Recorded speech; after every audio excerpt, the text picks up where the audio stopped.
السلام علیکم۔ بسم اللہ الرحمن الرحیم۔ تمام حق انفو ٹی وی کے معزز سامعین کو محمد نوید کا محبتوں بھرا سلام۔ 14 اگست 1947 جب ایک تاریخ رقم ہوئی، پاکستان کو بھارت سے ایک دن پہلے 14 اگست اور بھارت کو 15 اگست کو آزادی ملی۔ اقتدار کی منتقلی کراچی میں ہوئی، جس کا اعلان پاکستان کے ریڈیو اسٹیشن نے کیا۔ پاکستان کئی سالوں کی محنت اور لاکھوں ہزاروں لوگوں کی قربانیوں سے حاصل ہوا۔ آج ہم جو کچھ ہیں اپنے ملک کی وجہ سے ہیں۔ آج ہم آزاد قوم ہیں۔ آزادی کی قیمت ان لوگوں سے پوچھیں جو غلام ہیں، یا ان سے پوچھیں جنہوں نے اس کے قیام کے لیے قربانیاں دی۔ تو آئیے اس ویڈیو میں ہم یہ جانتے ہیں کہ پاکستان کس طرح معز وجود میں آیا۔ بر صغیر پاک و ہند میں مسلمانوں کی حکومت تھی۔ ایسٹ انڈیا کمپنی 1600 میں لندن کے چند تاجروں نے بنائی۔ انہوں نے بر صغیر میں تجارت شروع کر دی۔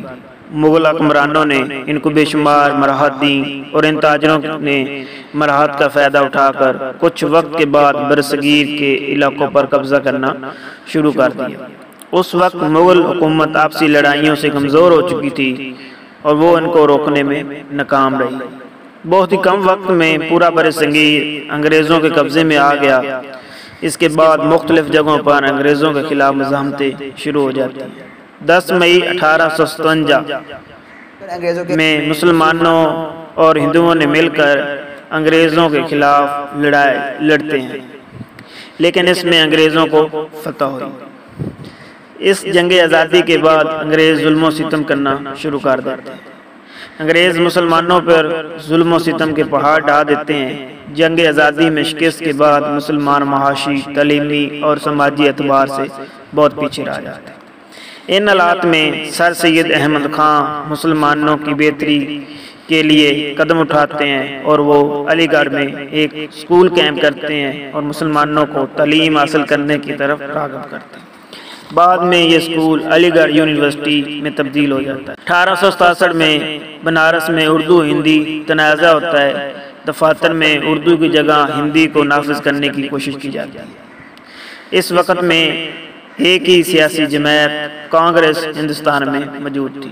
مسلمانوں کو سیاسی نمائندگی کی اشد ضرورت محسوس ہوئی۔ 1 اکتوبر 1906 میں مسلمانوں کا ایک وفد شملہ میں وائسرائے ہند سے ملا اور جداگانہ انتخابات کا مطالبہ کیا۔ دسمبر 1906 میں مسلمانوں نے اپنی الگ سیاسی جماعت مسلم لیگ تشکیل دی اور سر آغا خان اس کے پہلے صدر بنے۔ 1913 میں قائد اعظم ہندوؤں کے رویوں سے تنگ آ کر مسلم لیگ کا حصہ بن جاتے ہیں۔ 1916 میں محمد علی جناح کی کوششوں سے معاہدہ لکھنؤ ہوا، جس میں کانگریس جداگانہ انتخابات پر راضی ہو جاتی ہے۔ جنگ عظیم اول کے اختتام پر ترکی کو شکست ہوئی۔ 1919 میں برصغیر کے مسلمانوں نے خلافت اور مقامات مقدسہ کی حفاظت کے لیے تحریک خلافت شروع کرتے ہیں۔ گاندھی اس تحریک کا شروع میں تو ساتھ دیتے ہیں، لیکن بعد میں اچانک الگ ہو جاتے ہیں۔ اس تحریک کی وجہ سے مسلمانوں کو شدید نقصان ہوتا ہے۔ 1919 میں امرتسر میں جلیانوالہ باغ میں ایک جلسے پر فائرنگ کر کے 1200 سے زائد لوگوں کو موت کے گھاٹ اتار دیتے ہیں برطانوی سپاہی۔ 1920 سے 22 تک تحریک عدم اعتماد جاری رہتی ہے۔ 1928 میں قائد اعظم نے اپنے 14 نکات پیش کیے، جس میں مسلمانوں کی الگ سیاسی نمائندگی اور جداگانہ حقوق کے تحفظ کی بات کی۔ 1929 میں علامہ اقبال نے اپنے مشہور خطبہ الہ آباد میں مسلمانوں کے لیے الگ ریاست کا مطالبہ کرتے ہیں، مگر کانگریس اس کی مخالفت کرتی ہے۔ 1933 میں چودھری رحمت علی نے نئی مملکت کا نام پاکستان تجویز کیا، یعنی کہ نئی مملکت پاکستان کا نام 1933 میں چودھری رحمت علی نے تجویز کیا۔ 1937 میں برصغیر میں عام انتخابات منعقد ہوتے ہیں، جس میں کانگریس 1585 صوبائی نشستوں میں سے 707 جیت جاتی ہے، جہاں مسلم لیگ کے حصے میں صرف 106 سیٹیں آتی ہیں اور کانگریس کی حکومت بن جاتی ہے۔ 1939 میں جب کانگریس کی وزارتیں ختم ہوتی ہیں تو مسلم لیگ اس کو یوم نجات کے طور پر مناتی ہے۔ 1940 میں لاہور میں مسلم لیگ کا اجلاس منعقد ہوتا ہے جس میں مولوی فضل الحق قرارداد پاکستان پیش کرتے ہیں جو متفقہ طور پر منظور کر لی جاتی ہے۔ قائد اعظم اپنے خطبہ صدارت میں کہتے ہیں ہندو اور مسلمان دو الگ الگ قومیں ہیں، ہم اکٹھے نہیں رہ سکتے۔ اس کے بعد پاکستان کا مطالبہ زور پکڑتا ہے، مسلمان الگ وطن کے مطالبے کے لیے تحریک کا آغاز کر دیتے ہیں، مگر ہندو اور سکھ تقسیم کی شدید مخالفت کرتے ہیں۔ اسی دوران مذہبی فسادات عروج پر ہوتے ہیں۔ 1940 میں کانگریس کے رہنما راج گوپال اچاری مسلمانوں کے الگ وطن کے مطالبے کو تسلیم کر لیتے ہیں، لیکن گاندھی متحدہ ہندوستان پر ڈٹے رہتے ہیں، لیکن قائد اعظم الگ وطن کا مطالبہ جاری رکھتے ہیں۔ 1946 میں واسرائے نے شملہ میں تمام رہنماؤں کی کانفرنس منعقد کرتے ہیں۔ جواہر لال نہرو ہندوؤں کی نمائندگی کرتا ہے، ستارہ سنگھ سکھوں کے نمائندے کے طور پر شریک ہوتے ہیں۔ دونوں برصغیر کی تقسیم کے کسی فارمولے پر راضی نہیں ہوتے۔ قائد اعظم مسلمانوں کی نمائندگی کرتے ہیں، ان کا ایک ہی مطالبہ ہوتا ہے، مسلمانوں کے لیے الگ وطن، لیکن یہ کانفرنس ناکام ہو جاتی ہے۔ لارڈ ڈیول عام انتخابات کا اعلان کرتے ہیں۔ کانگریس متحدہ ہندوستان اور مسلم لیگ جدا کرنا ملک پاکستان کے مطالبے کے ساتھ الیکشن لڑتی ہے۔ مرکزی اسمبلی میں مسلمانوں کی 30 نشستیں مخصوص ہوتی ہیں اور 30 کی 30 نشستیں مسلم لیگ جیت جاتی ہے، صوبائی نشستیں بھی مسلم لیگ جیت جاتی ہے۔ اس عام انتخابات مسلم لیگ قائد اعظم کے عام انتخابات میں مسلم لیگ اور قائد اعظم کے موقف کی تائید کرتے ہیں، جس سے پاکستان کے قیام کی راہ ہموار ہو جاتی ہے۔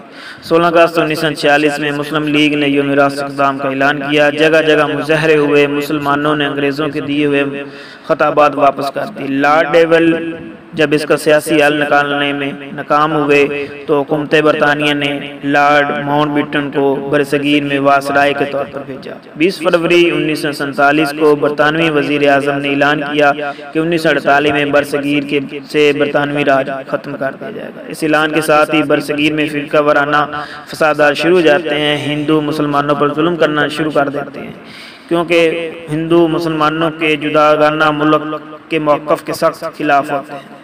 3 جون 1947 کو لارڈ ماؤنٹ بیٹن تقسیم ہند کا اعلان کرتا ہے۔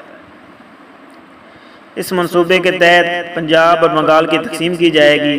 تقسیم کی ذمہ داری ریڈ کلنگ کے ذمہ ڈالی جاتی ہے، جو کہ انتہائی متنازع تقسیم کرتا ہے اور نئے ممالک میں دشمنی کی بنیاد ڈال دیتا ہے۔ حکومت برطانیہ نے 14 اگست کو پاکستان اور 15 اگست کو ہندوستان کی تقسیم کا اعلان کر دیا، جس سے دنیا کی سب سے بڑی ہجرت، یہ انسانی تاریخ کی سب سے بڑی ہجرت تھی۔ لاکھوں لوگوں نے ہجرت کی۔ اس ہجرت کے نتیجے میں تقریباً 10 لاکھ لوگ اپنی جان کی بازی ہار گئے۔ اس وقت تقریباً 15 ملین لوگوں نے ہجرت کی، مسلمان پاکستان کی طرف اور ہندو اور سکھوں نے ہندوستان کی طرف ہجرت کی۔ اس ہجرت نے مسلمانوں کو بدترین تشدد کا نشانہ بنایا گا۔ جب ریڈیو پر پاکستان کے بننے کا اعلان ہو رہا تھا تو اس وقت پاک و ہند کے گلی محلوں میں آگ کے شعلے بلند ہو رہے تھے، خنجر زنی، فائرنگ اور تیزاب کی بوتلیں بھر کر ایک دوسرے پر پھینکی جا رہی تھی۔ وہ علاقے جو انڈیا کے پاس چلے گئے تھے، کہتے مسلم اکثریتی آبادی والے، ان پر ظلم کیے جا رہے تھے۔ ان کے گھروں کو جلا دیا گیا تھا، ان پر ظلم کا پہاڑ ڈھایا گیا۔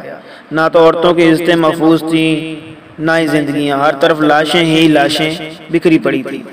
ہجرت کر کے پاکستان آنے والے پیدل قافلوں اور ٹرینوں پر آنے والوں کو قتل کیے جا رہا تھا۔ مسلمان اپنی پاک سرزمین کی طرف ہجرت کے لیے کوشاں تھے تاکہ پاکستان میں وہ آزادی کا سانس لے سکیں۔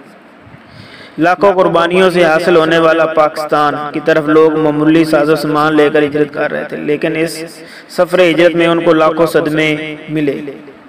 ہر قدم قدم پر قتل عام کا ڈر، بھیڑ اور رش، نہ جانے کتنے ایک دوسرے سے بچھڑ گئے۔ لاکھوں بیٹیوں کی عظمتیں پامال ہوئی، کئی لاوارث بچے قافلوں کے ساتھ تھے، کسی کی کوئی خبر نہ تھی، بس ایک ہی امید تھی کہ اپنے وطن پاکستان پہنچ جائیں۔ گویا سب کو چھوڑ دیا تھا۔ ہجرت والے قافلوں پر جگہ جگہ حملے ہو رہے تھے۔ اس سنگین حالات میں صرف ایک ہی ذریعہ تھا جس سے پاکستان کے قائم ہونے کا اعلان ہو۔ رات کے 12 بجے پر تو ریڈیو نے اعلان کیا کہ دس از پاکستان براڈ کاسٹنگ سروس، یہ ریڈیو پاکستان ہے۔ لوگ خوشی سے جھوم اٹھے تھے، پاکستان کی آزادی کے ترانے بجنے لگے، لوگ اس قدر جذباتی ہو گئے کہ ایک دوسرے سے گلے ملے اور مبارکبادیں دی۔ جب لوگوں نے پاکستان کے آزاد ہونے کا اعلان سنا تو ان کی خوشی کی انتہا نہ۔ پاکستان حاصل ہونے میں قربانیوں کی ایک لمبی داستان ہے۔ جب آپ ہجرت کر کے پاکستان آنے والے خاندان کے کسی فرد سے ملیں تو آپ کو آزادی کی قدر و قیمت کا پتہ چلے گا۔ خدارا مملکت پاکستان کی ترقی کے لیے کام کریں اور آپس میں اتحاد و اتفاق قائم کریں۔ اللہ تعالی ہمارے ملک پاکستان کا حامی و ناصر ہو۔ اللہ حافظ۔